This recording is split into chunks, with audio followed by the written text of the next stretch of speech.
I'm Not Cappin Podcast. It's the main event.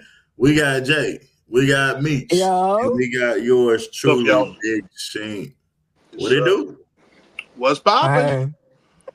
Excited. Anyway, Kentucky wins. It's a dub, and it's a good day for me. That's the This is rest. not a. What is happening already? Hey, Yeah. we do talk about sports. You know, We this is the do. wrestling show, but we do talk about sports. So, make sure Sports entertainment is what wrestling is. when you tell a friend to tell a friend to tell a friend to tell a friend To to tell tell a your friend. neighbor. To tell your neighbor. About the I'm Not Capping Podcast. We got everything from the culture. We got Mhm. everything from sports. And we got the wrestling show. And we got more coming. Make sure you like, subscribe. 2026 is our year to take over. It's here. Yes, sir. But that being said, Meech, we don't do something a little different. Last show, Uh-oh. we jumped straight into it. But we didn't address the elephant in the room. Uh-oh. When did you become a fan of the WWE?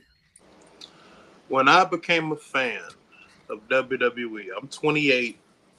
This was 2005, before John Cena came up with his My Time Is Now thing. I never saw a white rapper who could rock some jorts, some khaki shorts, and who was the And second them same Eminem. knee pads. And the same knee pads, for over 20 Yeah. years. Rocking the chain gang. Everybody wanted to be part of the chain gang back then, man. I started watching it one day. It was late at night. Wasn't supposed to be watching it for real. And I just tuned in, and it was John Cena. And so ever since then, life has been lit. I played every game. I took SmackDown versus Raw, WWE Way this. too serious. Way too serious. Like we was beefing if you picked John Cena before I did. And so it was just at that moment. But I really became a diehard WWE fan. It was July 12th, 2010, if I'm not mistaken. I don't know if y'all remember. But this is when the Nexus was being introduced. And my dad took me to my first WWE show, which was on my brother's birthday. It was Monday Night Raw. John Cena had the orange and blue attire feuding with the Nexus. But that's when Evan Bourne also came out, and he did that backflip off the top rope because that was his finisher. Yeah. And Randy Orton popped up and finished and RKO'd him in midair. Yeah. Greatest That was RKO electric. ever. Greatest. That was in Lexington, Kentucky, July 12th, 2010 for my brother's 7th birthday. And I'm like, That's electric. Yeah, I just my childhood is like even sparkling up right now thinking about it. That's when I became a fan. I've been a fan since, man. Yes, sir. Cowboy, what you got? So it was about 2007, I guess. It's hard to do it now. We got all the 2020s and everything.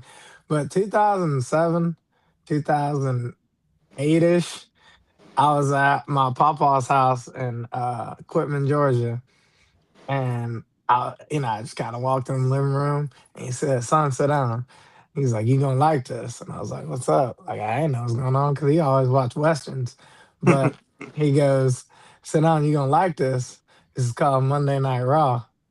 So I sat there, and the first thing I saw was Randy Orton come out, and this was when the Apex Predator was just the main heel, and he was just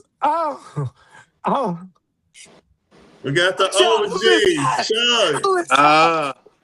He's coming to the ring. Oh my goodness. It's golden butter. My bad, Jay. Can y'all hear me? Yeah, we can hear you. Okay. Set the camera down a little bit so we can see you. Yeah, I'm on my tablet, man. All right, there you go, Chuck. You good? I'm good. Yeah. Just to fill in here, we are. Jay was talking about when did you become your first memories of becoming a WWE fan. But go ahead, Jay. Finish. I know Chuck's gonna have a legendary story. I can't wait. But I'm excited, dude. Now I got that. Let's go. But no, so it was at my papa's house, and he's like, "It's Monday Night Raw. You're gonna love this." and Randy Orton was coming out, and it was him versus Batista, and Randy Orton came out, and the music came on, and like we had the lights off in the house, right? And we had it was an old house in Quitman, Georgia. So when the stereo goes off, the house shakes, right? So when Randy Orton's theme music hit, and like I said, 2007, 2008, he walks out, and I was just enamored, like, oh, this is what this is. And then the iconic move for me to just be anywhere and just hang it up, right? And then I see Batista come out, and I'm like, okay, nothing beats that. And then I hear, and I was like, yo, this is it. Like this, I need to be doing this every day. I don't care what they do. I don't care what the warning says that you don't need to do this in life. I need to do this. And this is how I will win all my fights in life. So that was that moment. It was the summer out in Quitman, Georgia, where I just, dude, it was electric. I loved it. Chuck, what you got? Oh, it's my turn. Yes, sir. Yeah. Okay. Well, so I'm going to tell my age. So the first time I was introduced to WWE, it was WWF at the time. It was Yeah. the first WrestleMania. Yeah. Wow. So that's when I started paying attention to wrestling. You know what I'm saying? Yeah. My grandmother, my mom, my aunt, my granddad, they all watch wrestling, but I kind of watched it when I was in the room, but I didn't pay attention to it. And I didn't really Yeah. start paying attention to it until WrestleMania, the first WrestleMania with Mr. T and Hogan and Roddy Piper Mm-hmm. and all them. But Rowdy. yeah. But when I fell in love with WWE is probably when Shawn Michaels super kicked Marty Jannetty. When he Mm. did that, that Oh, kind of changed the direction of a lot of the characters in WWF at the time, because they were all kind of cartoonish, like Hillbilly Jim, Big John Studd, and all them. They were kind of cartoonish. It wasn't nothing really serious. You know what I'm saying? And with me being from the South, we had Georgia Championship Wrestling with yeah. Gordon Soley, Ric Flair, and all them. So Yeah. whenever we watched WWF, it was kind of fake. Some Mm. of the punches they weren't landing. Some of the slaps wasn't landing. But when we watched Georgia Championship Wrestling, we had Wahoo McDaniel, and when he slapped you on the Yeah. chest, you You heard You heard it. it. killed it. It was a Right. thunder. Exactly. Or Yeah. when somebody got thrown outside the ring, Georgia Championship they didn't have pads on the outside of the ring on the floor, but WWF had the Oh, pads. Mm. So yeah. whenever somebody got slammed on the outside down Ooh. here, It or was it was just even the flow. right, it was just Ooh. concrete. Even with Oh, like Kevin Von Erich, the Von Erichs, that region, same thing. It was just concrete. Whenever they got slammed on the floor, that was it. So if anybody going over, that's why back then going over the top rope was kind of like a big deal, because once you landed on the floor, you could break a that was leg, it. tear your Achilles, whatever, tear ACL, and you could be down for a while. But yeah, when Shawn Michaels super kicked his partner, that's when I fell in love with WWF side. A So heartbreak kid. yeah, and then he what was his name? Trying to think, Vinny Vegas. So that's Diesel. His Yeah. name, he started in Georgia Championship Wrestling, WCW, as Vinny Vegas. Then he went to WWE or WWF and became Shawn Michaels' bodyguard. So from Shawn Michaels all the way up to when he retired, that's kind of when I started paying attention to WWF, because those characters started changing, and it was because of, really, in my opinion, it was because of Shawn Michaels and all the stuff you've seen about Shawn Michaels, him wrestling hurt, him going, he was on, he was doing his thing, wilding out and stuff. But a lot of that he had to do because he was in so much pain. You know what I'm saying? So, and he carried because WWF really didn't have any main, because that was at the end of Hogan. That was the end of his little reign. And his character was, he had like a 4-year run, and his character started going downhill. So when Michaels came in, he took off.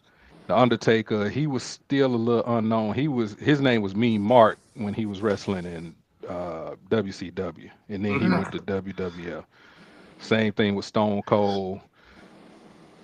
All of those guys came from here and then went there. And once they got there, they took off.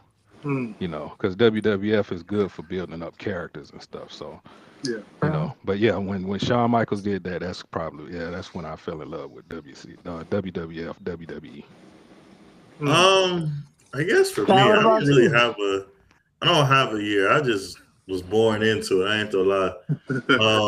My uncle watched it, Pops watched it, my mama watched it. So like everyone just watched wrestling. And then growing up as a kid, my aunt used to work at StubHub, so been to 2 WrestleManias, been to a Royal Rumble, I've been to a couple Raws, been to a couple SmackDowns.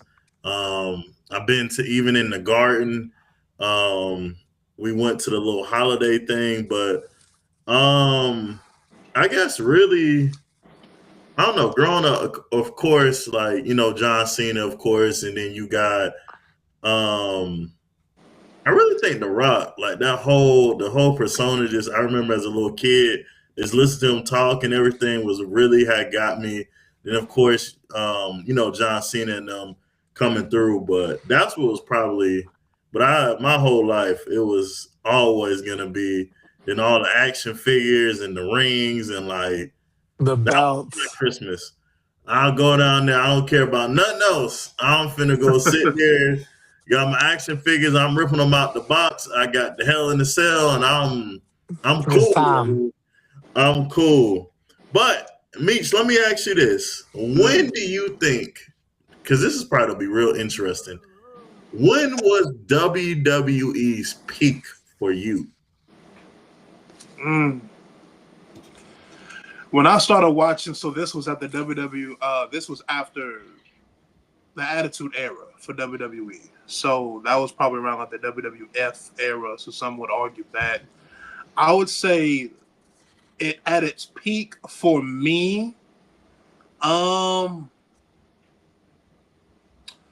When John Cena, it was the Monday Night Raw 2005, 2006, got drafted from SmackDown.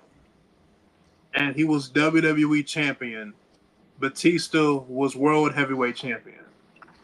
And the chain gang was still a thing, but he was slowly going from the Thugonomics, you know, and chain gang to being like Super Cena. And it was at that moment, like, because he was just a 28-year-old superstar that just shot up and just got big. And WWE was lit from like, it was just lit from jump. Like, many of us, like younger guys, you know, not like no shade of Chuck, you know, because you know he been watching us go more than we have. It's like when Cena got drafted from that day, in my opinion, all the way to maybe 2014, 2015, he carried it for well over a decade. And it was when he was like the champ, when even when he wasn't the main event, he was still that guy. And WWE was so fun to watch. Undertaker was still wrestling.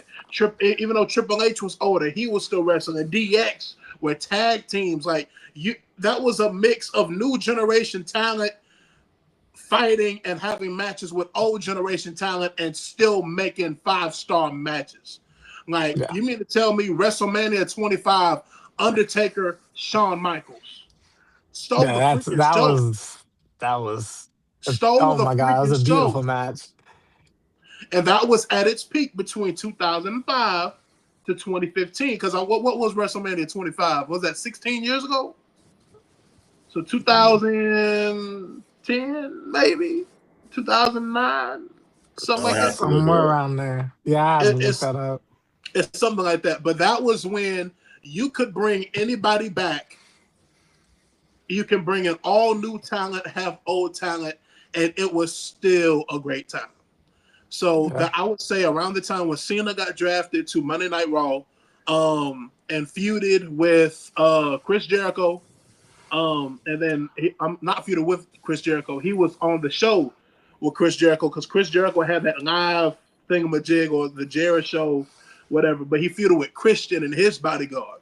That's when I think the peak started, and then ended around maybe 2015, I say.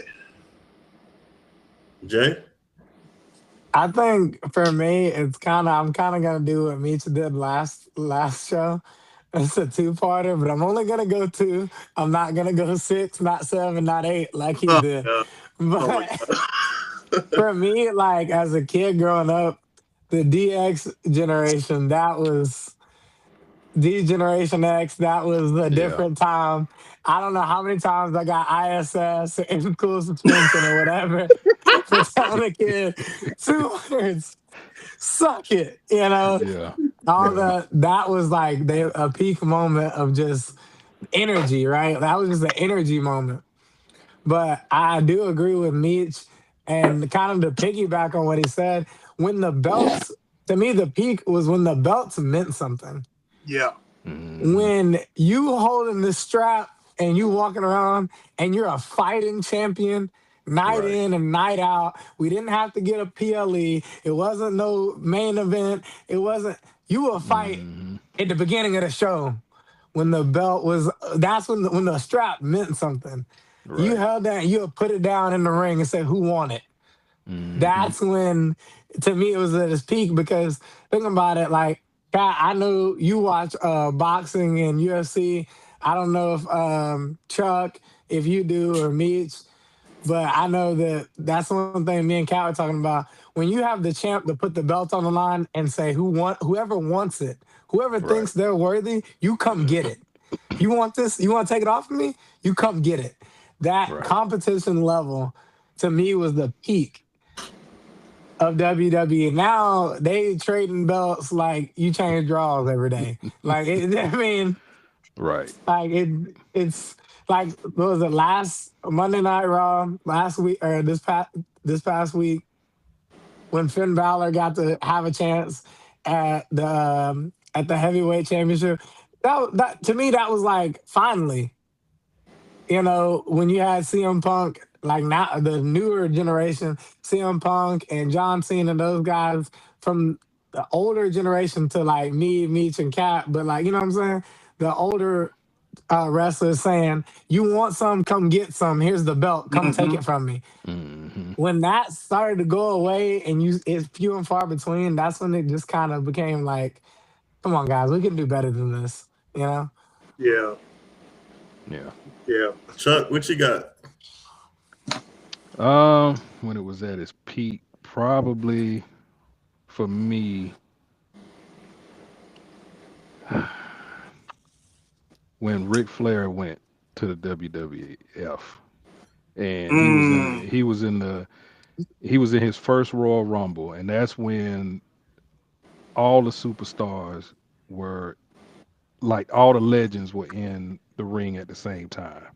You had the Undertaker, you had Hogan, we had Flair, HBK, I think Jake the Snake. You had everybody was in one ring at one time. Yeah. And Ric Flair set the record for most minutes stayed in the Royal Rumble. I think it was 60 minutes. He came in, I think, at number 3. Wow. And I think he was 3rd or 4th. But coming from, Georgia Championship Wrestling or NWA, he was known for having 60-minute matches anyway. So they wanted to showcase that in the Royal Rumble. So, yeah, he stayed in from almost beginning to end. And he put out, I think he eliminated 7 or 8 people, and he ended up winning it. And from that time going on, they kind of dropped off a little bit, and then it picked back up when The Rock turned, when he came off the little babyface character he had in Stone Cold. He made his impact, and then that's when it picked back up. So Attitude Era. Yeah. Yeah. Yep. Cap? Yeah. Right. Like I said, right when HBK kind of left, because Triple H and them were kind of by themselves, and they didn't really have any characters going on. And then, like I say, The Rock made his turn, and then Stone Cold, and then it took off from there. For me, I'm not gonna lie. Like, we were talking about this last episode. Batista on SmackDown. Like when SmackDown was actually like the shows were shows, like you had your general managers, you had your top talent. Even like it's crazy now because like even though now I think they got a lot more talent they don't know what to do with. But there's no more mid cards. Like a good episode used to be a good damn near a pay-per-view. Like now it's just like, all right, this is just garbage time to be on garbage time. Just another match.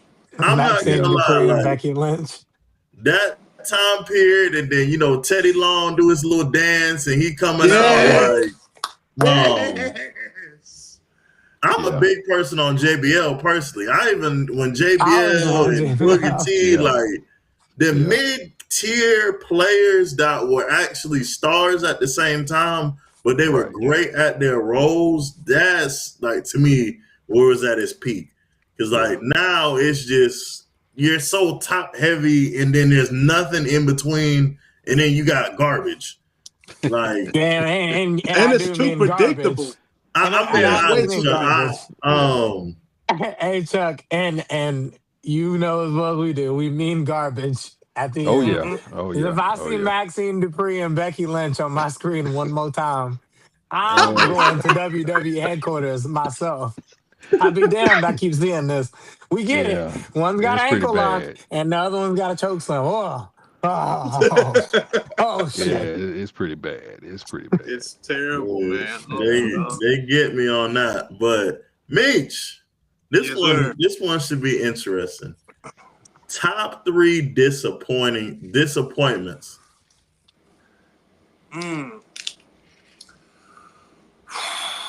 Top is this, 3. Is this recent or is this for any era? Okay. Overall. Okay. Number 1, when The Rock left. When The Rock left, took his ball, went to Hollywood. You talking about the first time he left when he went to be the Scorpion King? Yeah. Because that movie was trash. That movie was terrible. Talking about the period of 2000. That man, oh my gosh, it was terrible. Yeah. Jesus.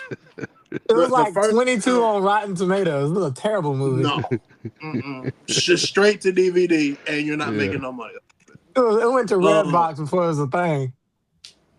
Because it's like he left, and then he came back, and it's just like, it just wasn't the same after that.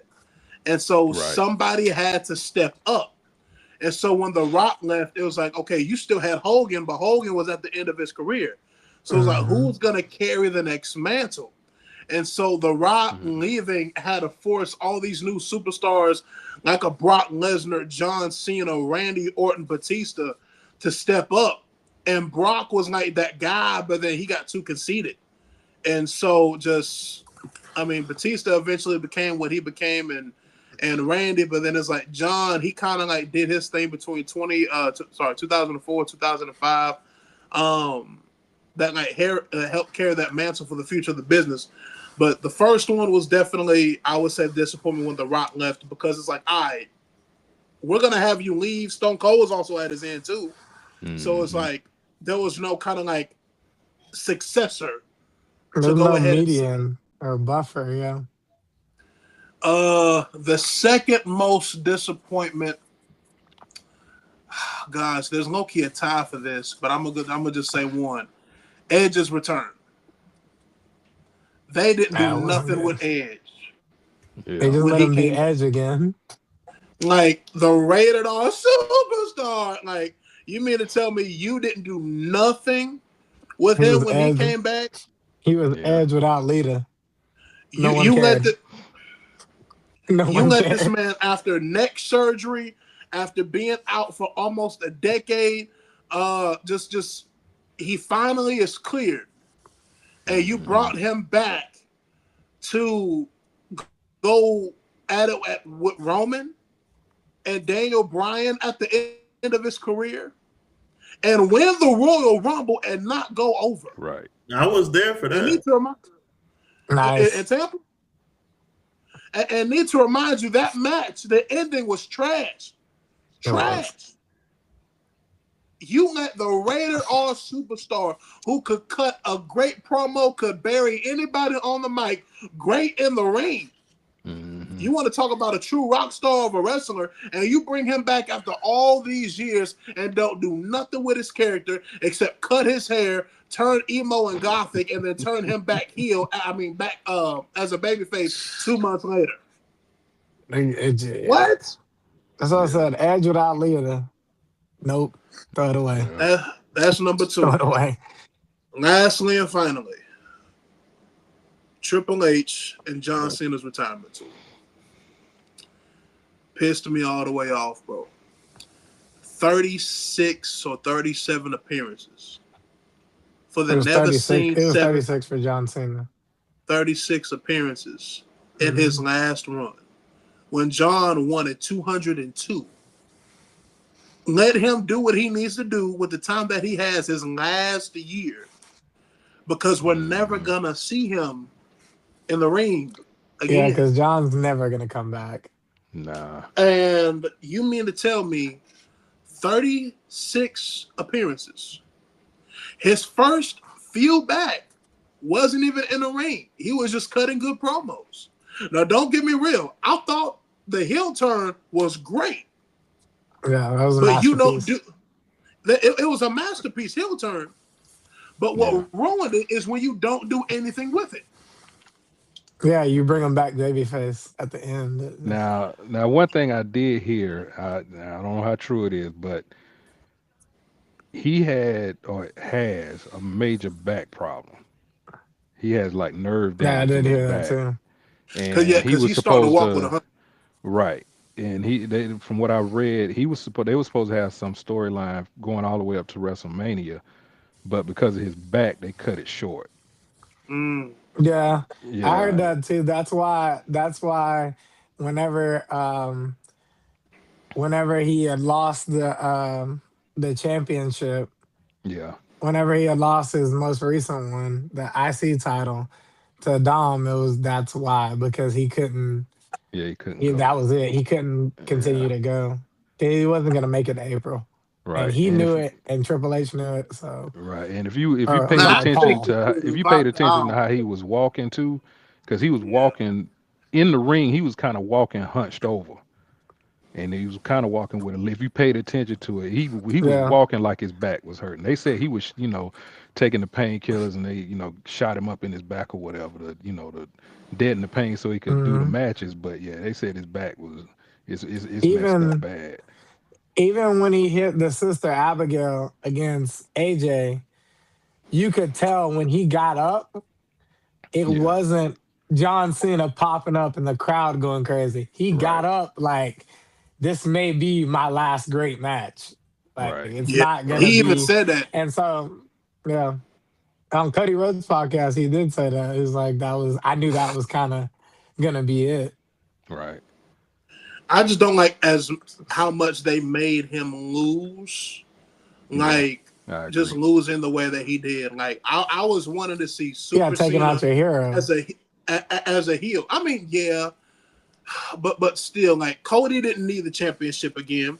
You sitting him home to go be with his family after WrestleMania, so Cena's gonna carry it for a while, and then you bring him back at SummerSlam just to beat him, and then the Rock was no part in this story after this Travis Scott. It's like, what the hell? Sorry, Lord. What the heck were they there for? Right. It just ruined the story. And as someone who is a Cena fan, it's just like, it's like, what the heck? And then losing to Gunther, whatever his name is. This Gunther's 41, 42 years old. Yeah, he may be new within a few years, but it's like, you could have booked some better people to finish Cena's career and have Cena put them over. I would have loved to see a John Cena Sheamus rematch. Yeah. I would love to see a John Cena banger with Sheamus, but I don't think John Cena had that in him. I don't think he had a bout with Sheamus in him. Nah, I think he did. I think Triple H just was too busy trying to put his favorites in the picture and have them bounce back. Because you think about it, Gunther was the one who tapped out like a little you-know-what at WrestleMania to Jay. And he's been trash like a little since. bitch against AJ Styles a few weeks ago. Like a little bitch. I hope y'all know the rest didn't see it, but I hope y'all know he about to go in. He about to go retire AJ, yeah, and it's gonna piss me off. It's gonna piss me off. That's the new. It's gonna piss me off. Then they don't give him after AJ. He got Brock.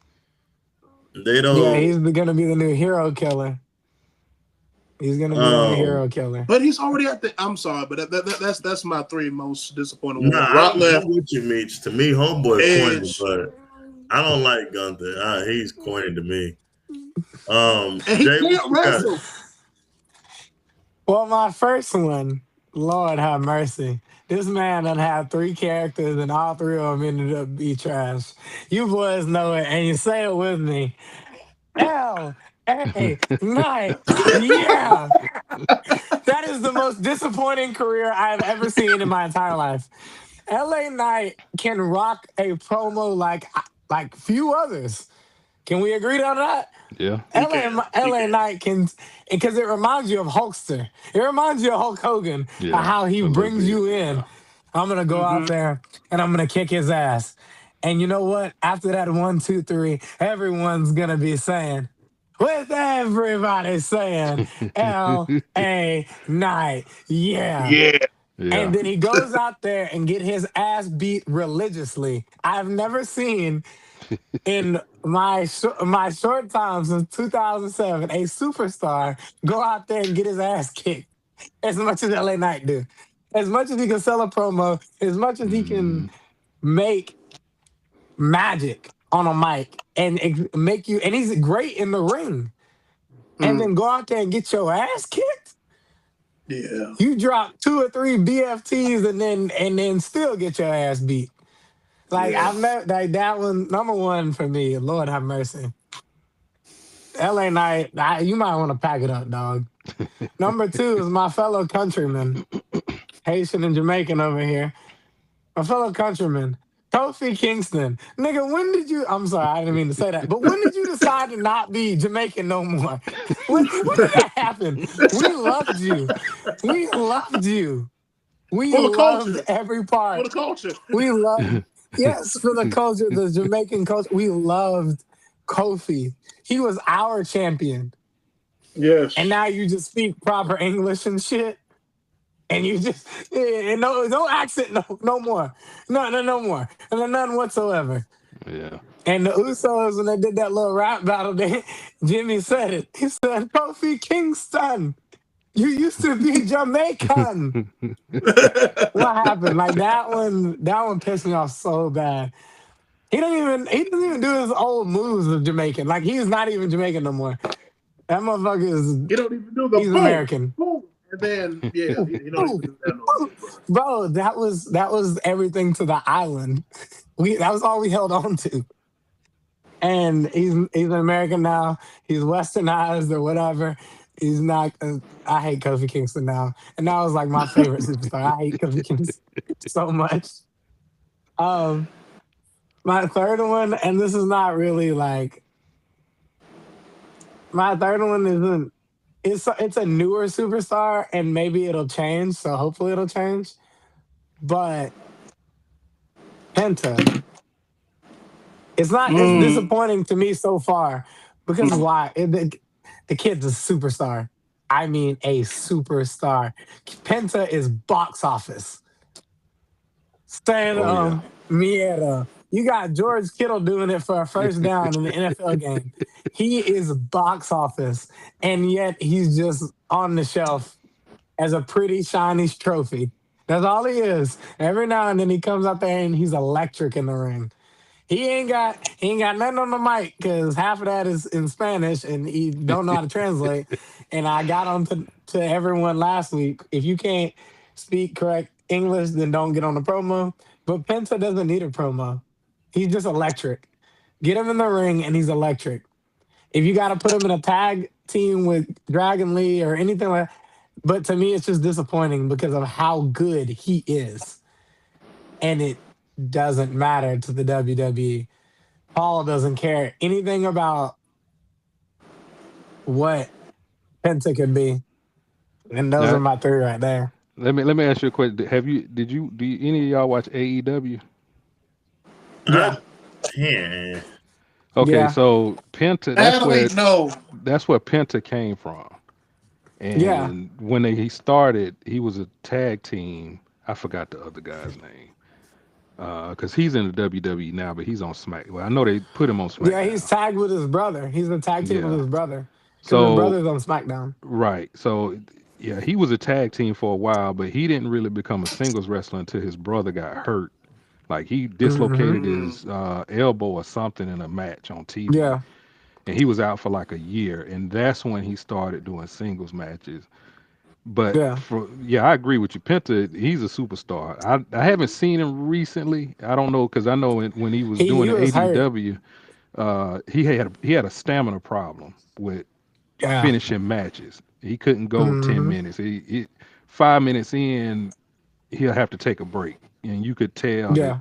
he was out of gas, and then he'll pick it back up toward the end. But I agree with you. Penta, he's straight. He He gotta he gotta learn he English, but yeah, he Yeah. hey, but nah, he's Chuck. straight. He's You, straight. if you'd have seen the last show, I went off because I went off on the Kabuki Warriors too. Because I said if I want to download Duolingo, I won't have Netflix if I gotta understand you.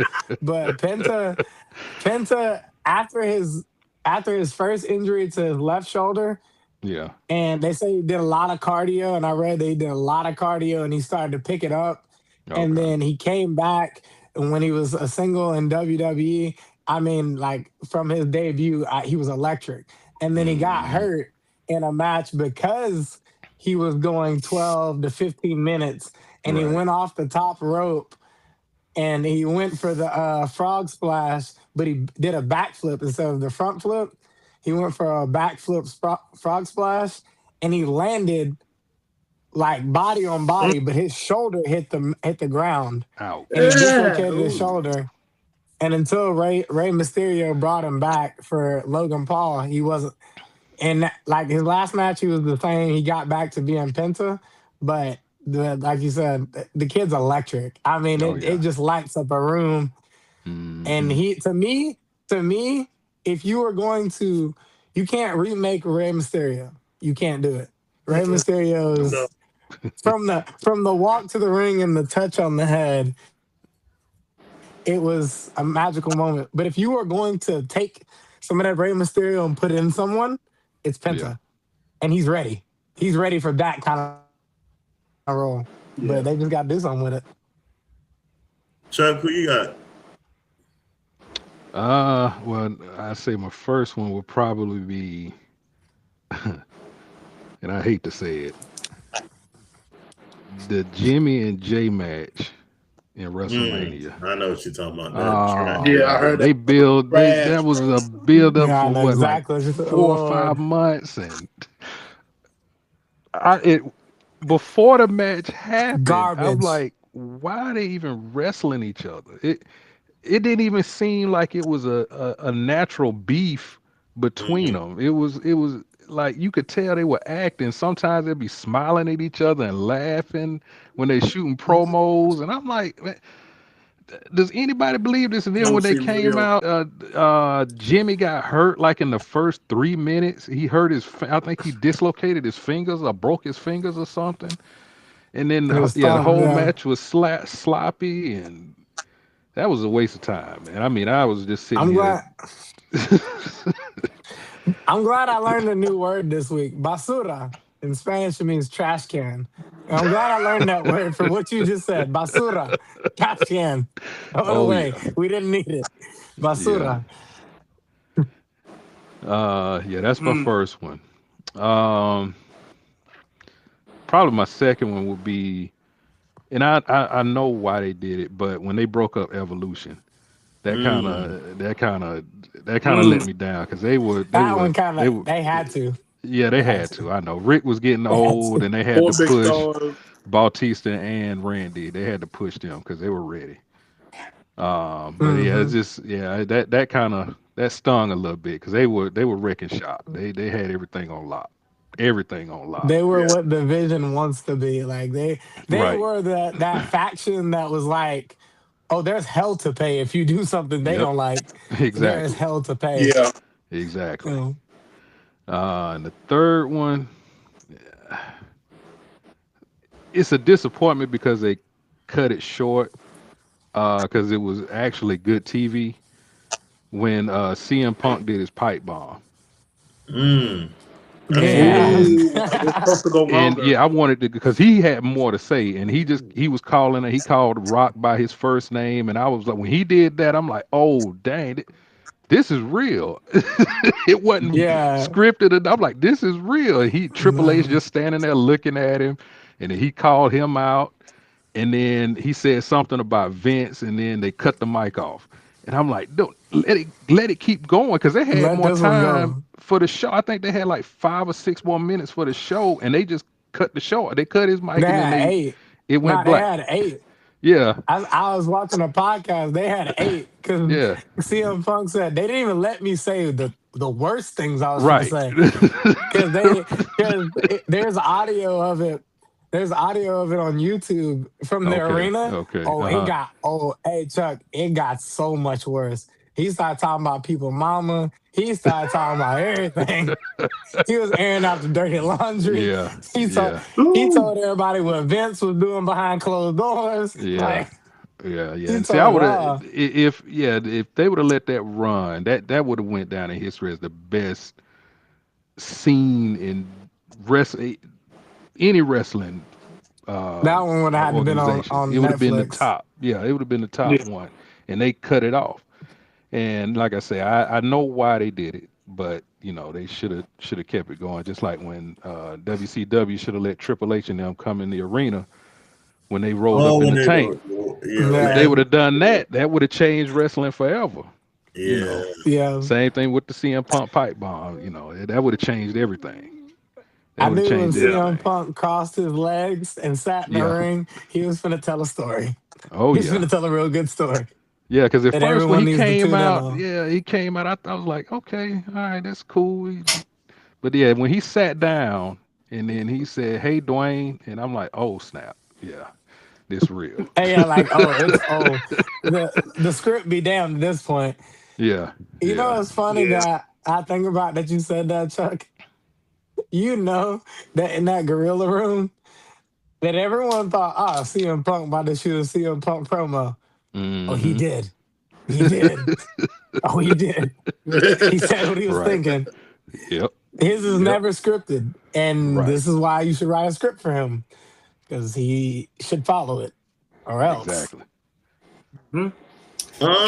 Cat? Well, I got a good one for y'all. Kofi Kingston losing the WWE belt in 15 seconds. Thank God. That's when he became American. That's when he became American. Oh my gosh, that was the Jamaican would have fought harder. That 15 seconds of doom was something crazy. I was so upset. Jamaican would have fought harder. A Yardie would have fought harder. Next one. Undertaker losing the streak. That was bullshit. That had to happen. That had to happen. Some records aren't meant to be broken into Brock Lesnar that it wasn't doing nothing for Brock. Like, no. Because Brock was going to leave. We knew Brock was going to leave. No. If there was someone that was supposed to beat it, I feel like Bray Wyatt, they could have gave him as the passing of the torch. But Brock didn't make any type of sense. Or John. No type of sense. I could have seen John breaking it too. Super Cena breaking it, cool. But and then you Brock, freaking lose the Goldberg and that was that was terrible. I think Brock needed it though. No. Hey, You're Hey, never Chuck, what I said convincing me earlier? that. Basura. Bro, Basura. Trash can. Basura. All the way. so let me get this straight. So this former NCAA wrestling champion, No. I don't give who a damn actually if did he well was the also in national wrestling Japan champion of the after he world. left WWE, a former UFC champion who came back and his record wasn't that great. He lost to Cena when he was supposed to get put over. And then, he had a pretty good match against Triple H at Extreme Rules 2012, but you break his man's arm. He was gone, and then you bring him back just to feud with Triple H again at WrestleMania 29, just to lose in front of everybody at WrestleMania. He hadn't had a WrestleMania match since, 2004? So we're talking about over a decade since he's had his last WrestleMania. Hold on. And then, even though he kicks his butt, Triple H in a steel cage match again, but you mean to tell me he's this big of a giant of a wrestler, and he's not getting no dubs or nothing, anything to really define why he's back? No. So he didn't. You know why? Because they let Ronda Rousey, a UFC champion, get her ass kicked in the octagon, come out to the square circle and get her ass kicked again. That could have happened to Brock, especially with the streak on the line. It could have happened again, and no one would have said anything. Mm-hmm. So the Undertaker, Taker's streak should have never been touched. There was no reason to do it. There was no reason. He was already a first ballot Hall of Famer. He was already that guy. He was already the scariest man on the planet. And you mean to tell me that you go let Brock Lesnar, a man that just leave and come back when he want to, come in there and be, come on, dog. Come on. But you think he's a first ballot Hall of Famer with it? My bad, Sheem. Continue. You got to say your third. You go ahead. Stop it. Stop it. I digress. We're going to talk about this later after podcast. Me and you. My other one, you kind of hinted at it, but I'm going to make it the whole thing. Rock as the final boss with John Cena's heel turn that never got finished. We needed that. We needed that. I feel like if The Rock, whatever happened between him and Triple H would have got sorted out, I think we would have had a special run and possibly The Rock stopped taking them steroids. Possibly get another Cena versus Rock at the end. But Dwayne stopped taking them steroids. That's why. He started taking them roids. Because he's skinny as Jay now. Yeah, he about this big around now. The Rock, I can take The Rock in a fight now. Hey, we in that 170 class right now, baby. I don't care if he's 6 foot. Let's talk about it. He juiced back up. I just seen a picture. Oh, did he? He must be doing a movie. He must be doing a new movie. Yeah, he did the movie with the UFC character, right? Yeah, the UFC. Then he lost the weight, but no, the meme machine. He back. He look he doing what your boy Brock. You know, just like how Brock is 50 years old and he bigger than he was in 2003. Hey, get out of here! Right. Hey, Cat. HGH is a hell of a drug. You know what I'm saying? Please believe it. But you can tell that. My honorable mention, Chuck mentioned him, but I almost said Jey Uso. I don't like that whole run. They could have did better for him just to come back and lose to I don't get how you beat him and then you don't get him aligned with the right people.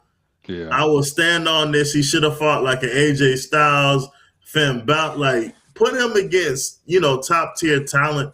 I get Jay he couldn't wrestle, but the whole thing, him being over with the crowd and this, that, and other, he worked to get there. He was never supposed to be, because no one ever thought none of the Usos was ever gonna get that big.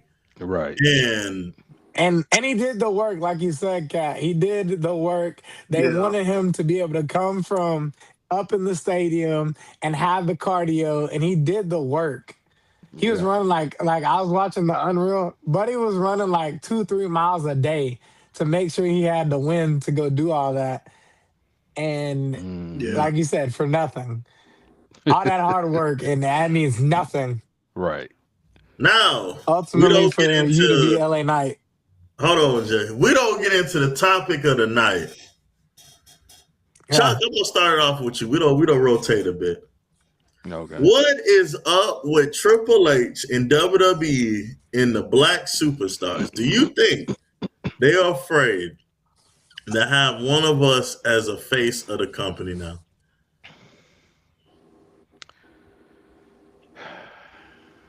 I'll ask this Mm-hmm. before I could get into it, and I don't see it, in my opinion, and I'll go into it. But can you name one black wrestler now? This NXT, Yes. NXT, Raw, Yes. SmackDown. I got you. Who got it? That can carry a match. And I'm from, me and your dad from the old school. We gotta have somebody to sell a promo. Oh, I got you. They gotta be 100% on that mic. They got to have that mic work and have in-ring presence for them to be able to carry anything. Right? I got you. And I know because I've seen it on Instagram. I've seen it posted on other places. Old boy with the Street Profit. I don't even know about this. I know, but it's been a lot of people talking about him. Yeah, getting his chance, and I'll use him as an example. And I don't know, I didn't see him come up. I don't know if he came up in NXT, but yeah.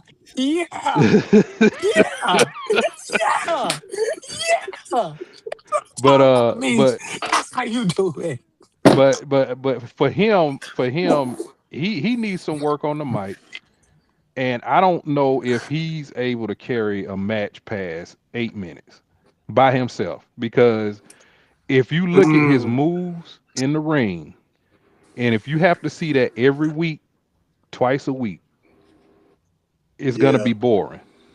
He has to develop his character is cool because they always try to do something different, both of them. But I look at him, his character, and how he presents himself in his tag team to Jey Uso. They're kind of the same. They got the same energy, the same kind of hypeness. They got the little gimmicks with the shades because he always, switching out his shades and stuff.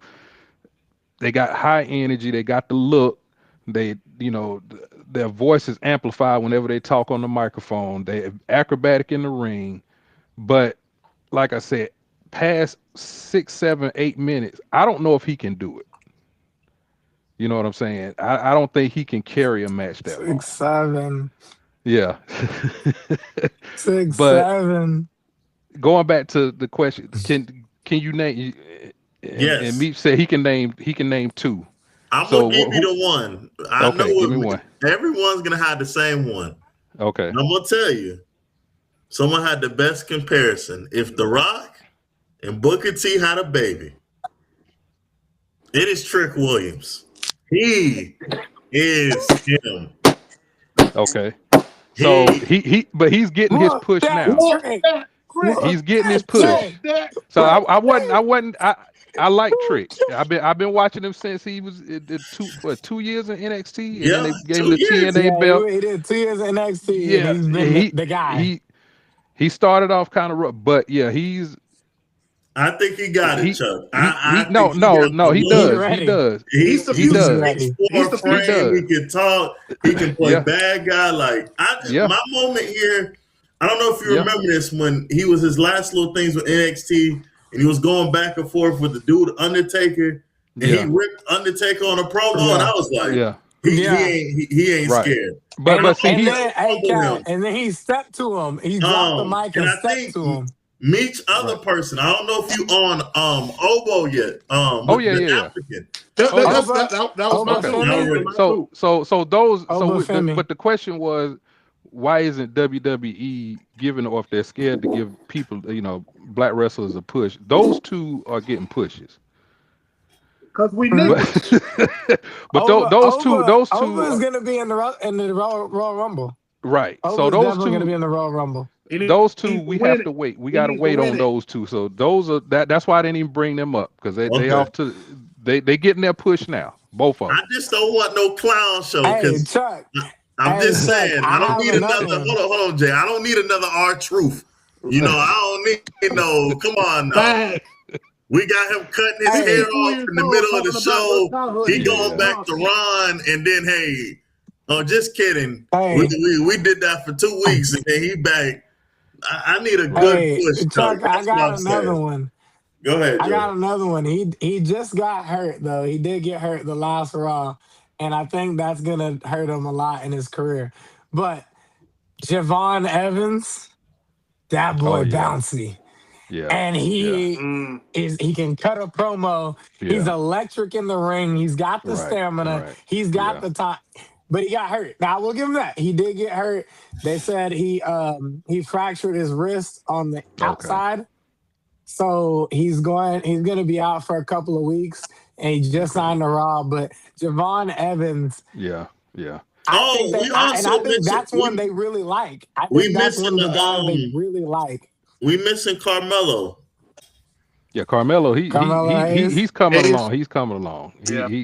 I at first I didn't really like his character, and his in-ring stuff was average. It didn't nothing stand out. You know what I'm saying? But yeah, he's that arrogant personality he has is annoying to the point to where people are actually like. They want to see him fight, but it's like, dang, this dude is pretty good in the ring because he's gotten a lot better since he's been brought up. Since they brought him up, he's gotten a lot better. Well, when he was again, I bring my boy back up, Javon Evans. When they were the young OGs and they were with it, I think he kind of learned a little bit. I think Carmelo kind of learned a little bit. Like, hey man, yes, you can be that guy. You can say you're that guy. But you got to go out there and put on a show. Right. Because I'm going to keep advocating. Javon Evans knows how to put on a show. Oh, yeah. No doubt. And I think that's where Carmelo kind of got that little undertaking. Hey, man, we can really run this. Right. But you got to pick it up. Yeah. You got to pick it up. Right. And Carmelo Hayes, the other thing, like Chuck was saying, stamina. Carmelo Hayes got to get his stamina up. I'm going to need at least a 15-minute match from you to see that you're going. At the rate you need to be going. Exactly. But I think that Carmelo, Trick, Javon, I think if you give those guys the Jey Uso treatment, hey man, get your cardio up, get right, and we're gonna put you in there. Yeah. I think all three of them will be legends. Right. Oh yeah, no, I agree. I completely agree. If they'll give it to them. If they give it to them though. But again, they're newcomers, so but besides the NXT crew, the only one that I've seen come through, and I'm not gonna say The Rock because he's he black and he's Samoan. Shelton Benjamin. He should have been given a push, but he couldn't have talked. He couldn't talk on the mic. That was his only problem. Chuck, you missed someone who could talk though. Who? Ron MVP. MVP. MVP was an average wrestler though. He was an average wrestler. Let's be honest. He had everything else. He could talk. Yeah, he could talk. MVP, he was average. He was He had average. the music. He had the instrument. He had the promo. He had the got 5 moves. Yeah. Hey, Jay, like I said this before, I know y'all don't want to like it what I said, but John Cena got 5 moves too. We ain't throwing talk. No, I said that. I said that last show. I said Meech, did I not? MVP. Did I not say that last show? John Cena got 5 moves. Yeah, but they Eagles offense. 5 plays. Yeah, MVP. He just came at the wrong time, honestly, because I think that was right around the time of Cena and Randy Orton and all them. So. And Undertaker was still doing the main event stuff. So yeah, MVP just came at the wrong time. Yeah. And I like what they did with later. Yeah. And shoot, what's my boy name? Shelton Benjamin. Lashley. They gave him a push. And he can't really talk either. But that was his biggest problem. Bobby. Yeah, Bobby. He couldn't really talk. But he got over a little bit. Once he kissed that white girl on TV, that's when stuff started changing. About Rusev, that's all it takes. Once he did that, that that's when he went on his run. That's when he went on his run. Chuck, and it was on. So I gotta ask you, if Bobby could talk like Big E, is that a different conversation? Oh yeah, that's why I was. Yeah, no doubt. If Bobby could talk like Big E could. Yeah. Oh boy. And Big E, he was getting ready to be and then old boy broke his neck when he did that that suplex. I think he would have been the next face of WWE. Yeah. Because Vince was they liked him. They liked him. It was Vince. And he could wrestle, he could talk. Yeah. Yeah, he was perfect. Exactly. So, but I mean, as far as them, today, since they, Vince sold his part of WWE, it's too many hands in the pot. Yeah, it's too many hands in the well, too many people in the kitchen, I should say, just making decisions. Because if you look at the storylines going on, it don't even seem like Triple H got his handprint on anything really. Because The Rock is above him, and they got beef. Yeah, him too. But hey, Chuck, we decided on this show we're calling him Paul. Paul, okay, that's my what bad. He's acting like. He's Paul. Yeah, but him, Triple H, he's not Paul. Even okay. But so The Rock, Paul, what is it? Yeah. So I what I heard, Paul I think right. So The Rock, from what I heard, that what's the name of the group that bought TKO? TKO, yeah, he's like a board member or something on TKO, so he's above Paul. And since they got that riff, even with the feud with Cody Rhodes, you could tell a lot of that stuff wasn't Triple H. I mean, Paul, you know what I'm saying? It didn't even feel like something that he would do. When The Rock went out, The Rock went out. The Rock went out there and beat him half to death at his bus. In front of his mother. That said, Mama Rose. Mama Rose. Yeah, he wouldn't let that fly. Yeah, you could just tell that. They letting Paul take all the heat for that stuff. Yeah, he said maybe he need to go to Hollywood. Yeah, he said he wasn't. Maybe he needs to learn how to act. Because damn it, what he's doing now is terrible. Oh no, it's a bad product. It's certain. It's like you said, it's no really good mid-card matches. It's just horrible and really good. You got Logan Paul wrestling in the middle of the show, making you turn that shit off. But I don't think that they're afraid to do it. I just don't know today. But besides the three, put them off to the side because they're actually getting a push. But the current roster, the way it's constructed, I don't really see one that could carry it. Honestly, not really the black thing. I don't really see that many wrestlers outside of the ones that's above 40, like 45, that could actually carry that belt, that heavyweight belt. I agree. Any wrestler across the black, white, Samoan, whatever. I don't really see it. I got two. I got two young ones. That's been on the roster, the main roster for a while, or they come from NXT? Recent. I was gonna say my two favorite youngins right now. I like Breaker. I think he's the complete package. Breaker he could carry it. He could carry it. Yeah. I'm big on Jacob Fatu is my favorite right now. I love Fatu. I just think Fatu is just a little too hood for their liking, but I like Fatu. I don't think he's too hood, but he has to be. To me, he got to be careful. Okay. Doing those high risk moves. Yeah. He won't last long. Yeah, it's a lot of weight, and he turning them flips. Yeah, everything of 280 back. Throwing himself around in the ring. And I remember one thing Triple H told Randy when he was coming up is like, he had to be careful doing that stuff every night. He said, save that for the pay-per-views. Because if you try to do it every night, you ain't gonna make it to the pay-per-view.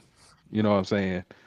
Yeah. Because you got to do it all week. So, Jacob, I like Jacob, too. I like his character. I think them separating him from his family. Yeah. Oh, I'm sorry. And you know who character I do like? Solo's grown on me.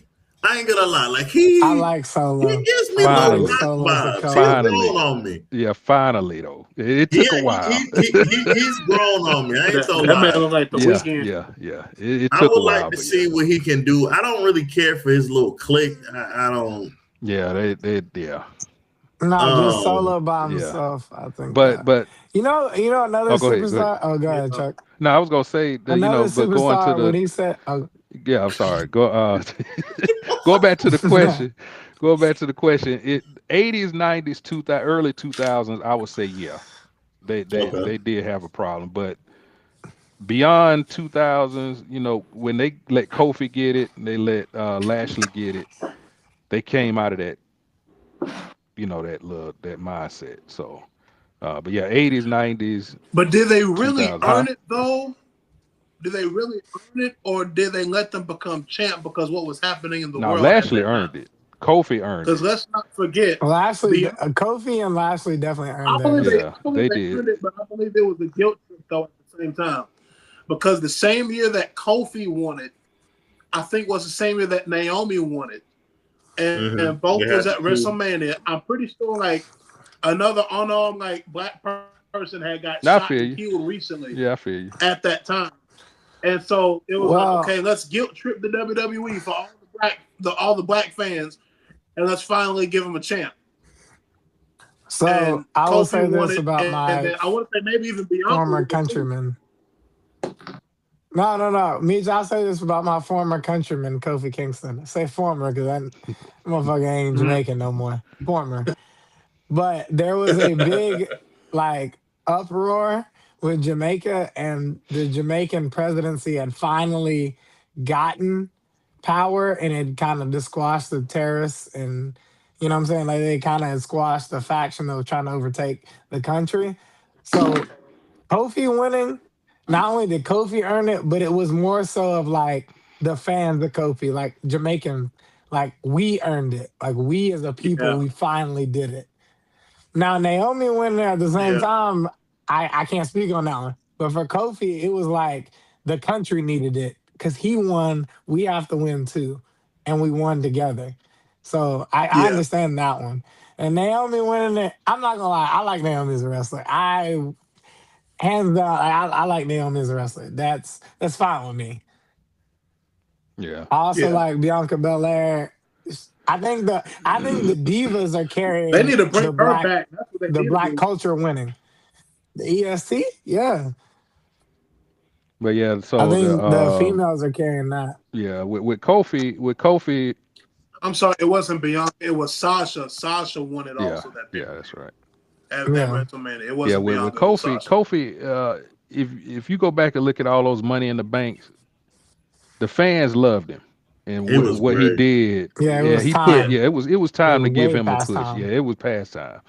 And he earned that. And then the Royal Rumbles. And I don't know if y'all remember this, when he had when Vince had the little thing going with Trump, and Lashley was on Trump's side. Yeah. Oh, that was the hair match. Yeah, I was. Yeah. Yeah. So that was WrestleMania 25, right? I can't remember which one it was. I want to say that's the same with Mayweather and them, and they had a whole bunch of. Yeah, that was a. No, it was 26. 26 in Arizona. It was 22. It was 20. That should have been the one in Florida. If I'm not mistaken. 27. It should have been 27. Yeah. It should have been 27 if I'm not mistaken. Because 27 was but it should have been 27. It was earlier than that. You're right. 27 was in Georgia, and that was when The Rock hosted. This was WrestleMania 23. Okay. I said 22 earlier for the record, if anyone's keeping it. But yeah, doing that hair match. Yeah, doing that hair match. Pay-per-views, they need to bring back the Money in the Bank used to be. That used to be exciting. I don't even know. See, so they changed the dates with a lot of these matches because it used to be like Royal Rumble used to be like before the New Year. Yep. Yeah. And then they would have the elimination chamber. Yeah, right after New Year. And then they had the elimination chamber, and then like Backlash, and then they have another one, and then WrestleMania. But now, Royal Rumble is what? Is it In 3 weeks? Royal Rumble's in 2 weeks. Yeah, it's in 2 2 weeks? 2 or weeks. 3 weeks. Do they even still do the elimination? I don't even know if they still do the That's elimination. early, bro. Like, yeah, they do. The elimination chambers in March. Yeah, it's But after The WrestleMania. Royal Rumbles at the end of the month. The Royal Rumbles at the end of the month. I And miss then you the Hell in got the Cell thing. They don't even do that no more, man.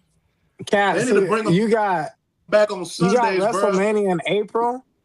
You got WrestleMania in April, and then you have the Elimination Chamber like in the same month after that. It's weird. Yeah, I don't it's know weird. Yeah, no, you know, Hey, no, WWE was I always popular. thought. Go ahead. Pay-per-view was at the end of the month on Sunday. Yeah, because Yeah. Monday When the you used to when the wake up pay-per-view was at and the end of the month on Sunday. Yeah, Because you you go could right watch from the pay-per-view hot. Yeah, and you Go could ahead. go right Go ahead, into Jay. that after. No, I'm saying like you're right on Sundays because all their pay-per-views on Sundays. So you would literally go into like, and this is just for football fans, but you would go in from the pay-per-view of WWE going into Sunday Night Football.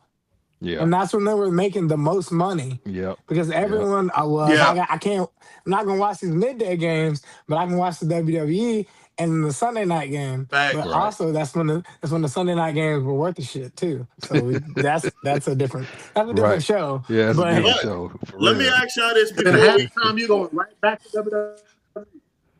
Let me ask y'all this before we get out of here. If you got one superstar, I'm gonna start off with you, Meech, that you could have pushed and made them a star that didn't get the right push, who would it be?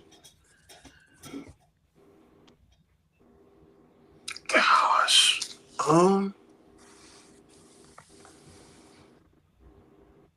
I would say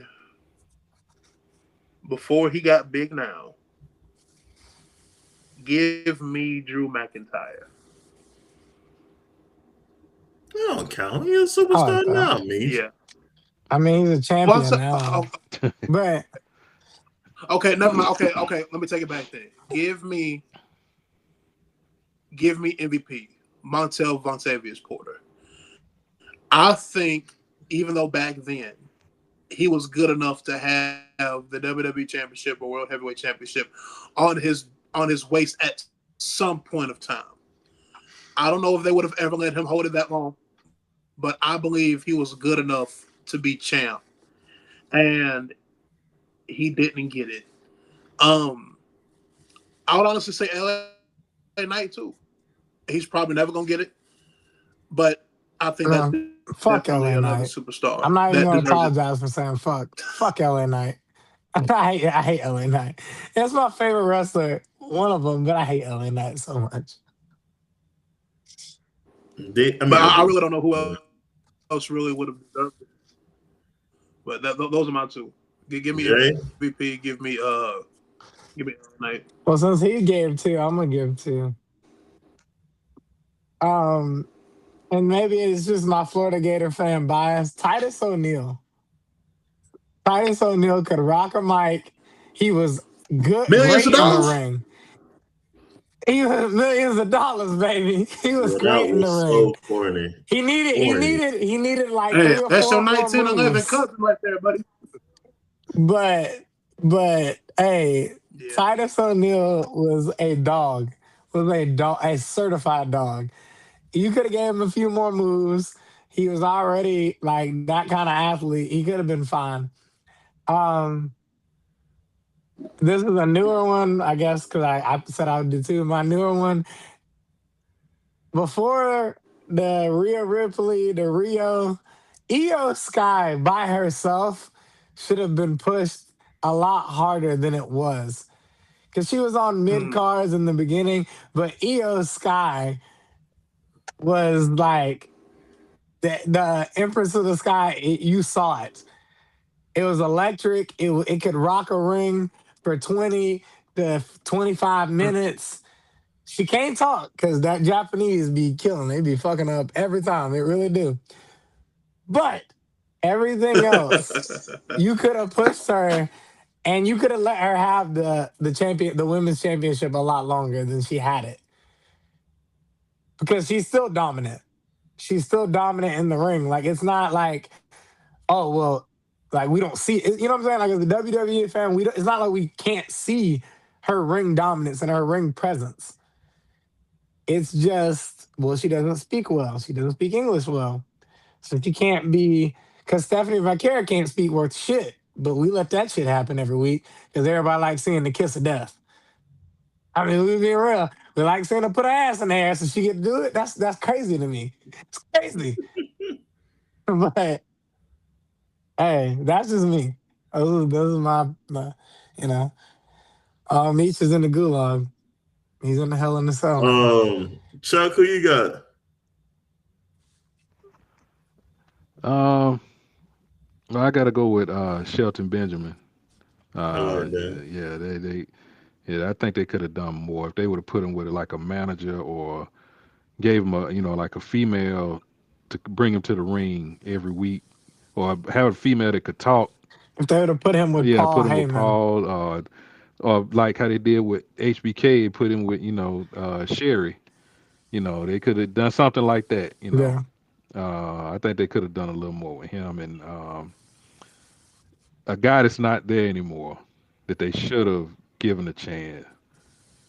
And like I said, I don't know if y'all pay attention to AEW, but MJF. Oh, me and Pops was talking about him. Man. Hey, they gave up on that dude. You talking about a motherfucker right there. Fast. You talking about a motherfucker right there, man. Boy. And I don't know when y'all started watching AEW, but the first when it started, I started when it started. Okay, so that was because during COVID they was down there in Tampa, NXT when and they had this match. I'll never forget it. They had the match actually at Jacksonville. It wasn't Tampa; it was Jacksonville Stadium. They had a wrestling match in the stadium. Yeah, because they moved it because Tampa was closed off for COVID. I know exactly what you're talking about. MJF had a bodyguard, and they had the angle like how was it Kane? That he was begging for money or looking for money. Kane was there for the episode. I don't know if that was it. No, he was there. He was there because somebody was talking shit on the mic. Somebody was talking shit and said, "I don't care if it's Kane," and Kane showed up. I know what you're talking about. So MJF had his little crony with him, and he just took off. And he was like this spoiled. He dressed like Ric Flair. He talked like Ric Flair, but he was like this little spoiled brat that wanted everything, and he paid for everything. Sort of like how the $1 Million Man was. So he had those two characters rolled up, and then, like I say, he can take over a show with the microphone and not even wrestle, and keep everybody's attention. He'll have them laughing, have them pissed off, everything. Those two, Shelton Benjamin and him, and he can wrestle in the ring too. He doesn't run from anything. He can wrestle. Those two, I think, they especially MJF, because they gave up on him completely. But Shelton Benjamin, they could have done more with him. Before we get off, I'm gonna throw y'all a little curveball with mine. One, I'm gonna say Xavier Woods. I feel like they messed up his whole. He could have been bigger than what he was. This next one, Meech, you got to come off of mute for this one. What's the homeboy, the big black dude, Osmos, whatever his name is. Avery. Almost. MVP. Hear me out. They should have never. If MVP should have been his manager, it could have made him into something. He got hurt though. Yeah, he got hurt. It was after he faced hurt. Rock. He got hurt at WrestleMania. Yeah, and he ain't been the same. I don't even know if he's still in contract with WWE. Yeah, I don't think he is. Those would be my two. Yeah, what's funny? Do y'all remember that underground wrestling they had with Shane McMahon when he came back? Was it during COVID? No. It was right before COVID. Mm-hmm. So they had this, and all the newer wrestlers were in this thing. It wasn't NXT yet, but Osmos, whatever his name is, and what's Omos, I'm sorry. Omos, and what's the Mexican wrestler now? It was with the Judgment Day. What's his name? Oh, the bisexual Undertaker, Damian Priest. Damian Priest. They had a match. I hate Damian Priest. The bisexual. He is. Oh my God. But Chuck, he is. That is the perfect. But y'all want to know something? Like, that man's wife is bad as could be. He got a baddie though. For real. He said bisexual. That doesn't now I don't know if it's his wife. I don't know if it's his wife, but I heard he was kicking it with Lola Vice. Ooh, the chicken in his teeth. I don't know. Maybe. You know. I heard because if you follow her on Instagram, they kind of like take pictures and stuff together. I think they kicking it. Yeah, I think they kicking it. It could be his beard. Hey, Cat. But yeah, I gotta. No, I was gonna say, but yeah, they had it was underground wrestling, and that's when I first saw the Osmos, and he's kind of stiff, but when they had their match, they had a mat. It was like the size of a wrestling ring, but no ropes, so they were kind of like just fighting underground.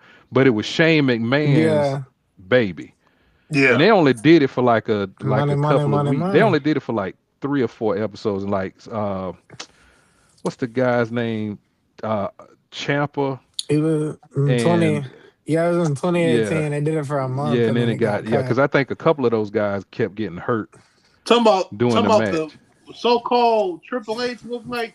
Yeah, him and his partner. They wrestled. Like yeah, Ciampa. Him and his guy. That other guy that's with him. They wrestled, and that first round of NXT people that came up, they were down there with them, and they were wrestling. So yeah, but I think he got hurt, but yeah, he's like a stiff wrestler, man. He remind me of the big big Turkish looking dude. I can't think his name. He was like 7'7", and he chopped you on top of the head. Undertaker back in the day. Yeah, no, not that one. It's another one that came after him. Looked like Elias or something. He had like long hair, and he held the belt for a minute. For like a month. He was 7'7"? Yeah. I can't think of the dude. Anyway. The dude with the tiger fit? You know what I'm talking about? No, yeah, I know who you're talking about. No, it wasn't him. You talking about Great Khali? Hey. Yeah, I think that's it. No. Oh, was it? Was it him? It might have been. Yeah. No. He never came out with a tiger fit. The belt for a little. He ain't Turkish, but he Indian though. Yeah. He's Indian.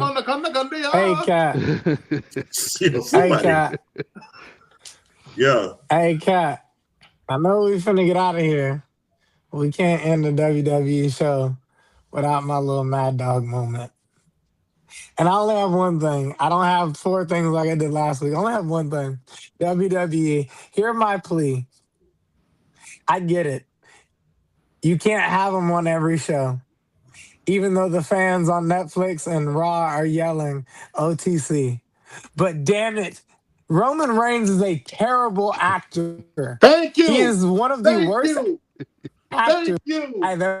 Thank you, Jesus. Oh my gosh. Finally, I got somebody who can agree. He's trash. I think that's a sign from OTC. He done made a call. Jay done got up out of here. But Meech, what's the slogan for those who don't know, Meech?